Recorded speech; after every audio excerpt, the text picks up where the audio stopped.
রাজধানীর উত্তরা পশ্চিম থানায় সন্ত্রাস বিরোধী আইনের মামলায় সিনিয়র সাংবাদিক আনিস আলমগীরকে 5 দিনের রিমান্ড মঞ্জুর করেছে আদালত। সোমবার 15 ডিসেম্বর ঢাকা মেট্রোপলিটন ম্যাজিস্ট্রেট জসিত ইসলামের আদালত শুনানি শেষে এই রায় দেন। আদালতের এজলাস রুমে বিচারকদের সামনে দাঁড়িয়ে আনিস আলমগীর এক নাটকীয় ও বিস্ফোরক বক্তব্য দেন। সেখানে তিনি ক্ষমতাকে প্রশ্ন করার অধিকার এবং নিজের গ্রেফতারের পেছনে বহিরাগত ষড়যন্ত্রের ইঙ্গিত দেন। রিমান্ড শুনানির সময় বিচারকের উদ্দেশ্যে নিজের সাংবাদিকতার অভিজ্ঞতা তুলে ধরে আনিস আলমগীর বলেন, আমি একজন সাংবাদিক, আমি যুদ্ধ কাভার করেছি, সেখানে তালেবানরা আমাকে অ্যারেস্ট করেছিল, তখন মৃত্যু ভয় আমার চলে গেছে, আমি আর মৃত্যুকে ভয় পাই না। তিনি বলেন, আমি একজন সাংবাদিক, আমি ক্ষমতাকে প্রশ্ন করি, বেগম খালেদা জিয়ার সময় প্রশ্ন করেছি, শেখ হাসিনার আমলেও করেছি, ডক্টর ইউনূসের আমলেও করব, ভবিষ্যতে যারা ক্ষমতায় আসবে তখনও করব। যারা আমাকে নতজানু করতে চায়, সরকারের গোলাম বানাতে চায়, সমস্যা তাদের। তিনি আরো বলেন, যখন 32 নম্বর গুড়িয়ে দেওয়া হয়, প্রতিহিংসার রাজনীতি শুরু হয়, তখন বলেছি এই প্রতিহিংসা চলতেই থাকবে। একই সঙ্গে তিনি দাবি করে বলেন, আমি জুলাই মাসে হাসিনার পদত্যাগ দাবি করেছিলাম।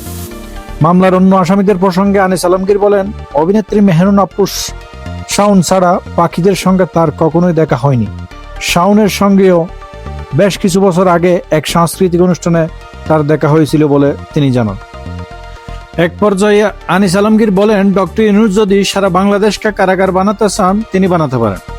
এ সময় বিচারক তাকে থামিয়ে দেন। পরে আদালতের অনুমতি নিয়ে পুনরায় বক্তব্য শুরু করে আনিস আলমগীর তার গ্রেফতারের পেছনের ষড়যন্ত্রের কথা বলেন। তিনি দেশের বাইরে অবস্থানরত 2 ইউটিউবারের দিকে ইঙ্গিত করে বলেন, সারা বাংলাদেশকে অস্থিতিশীল করার জন্য দিনের পর দিন বক্তব্য রাখছেন। একমাত্র আমিই বলেছি এভাবে চলতে থাকলে নির্বাচন পণ্ড হয়ে যাবে। আমি কখনোই বলিনি নির্বাচন চাই না, আমি সব সময় বলেছি নির্বাচন দরকার। তিনি অভিযোগ করেন, এই 2 জন ইউটিউবার ফেসবুকে তাকে শায়েস্তা করার জন্য লিখছেন। এরপর তারা একটি রাজনৈতিক দলকে প্রভাবিত করেন এবং সেই দল ডক্টর ইউনূসকে প্রভাবিত করে তাকে গ্রেফতার করিয়েছে। এর আগে জিজ্ঞাসাবাদের জন্য গতকাল রোববার সন্ধ্যায় আনিস আলমগীরকে ঢাকা মহানগর গোয়েন্দা ডিবি পুলিশের কার্যালয়ে নিয়ে যাওয়া হয়। সোমবার 15 ডিসেম্বর সাংবাদিক আনিস আলমগীর, অভিনেত্রী মেহরুন আফরোজ শাওন সহ মোট 4 জনের বিরুদ্ধে সন্ত্রাস বিরোধী আইনে উত্তরা পশ্চিম থানার দায়ের করা অভিযোগটি মামলা হিসেবে নথিভুক্ত করা হয়। পরে ডিবি হেফাজতে থাকা সাংবাদিক আনিস আলমগীরকে আনুষ্ঠানিকভাবে এই মামলায় গ্রেফতার দেখানো হয়।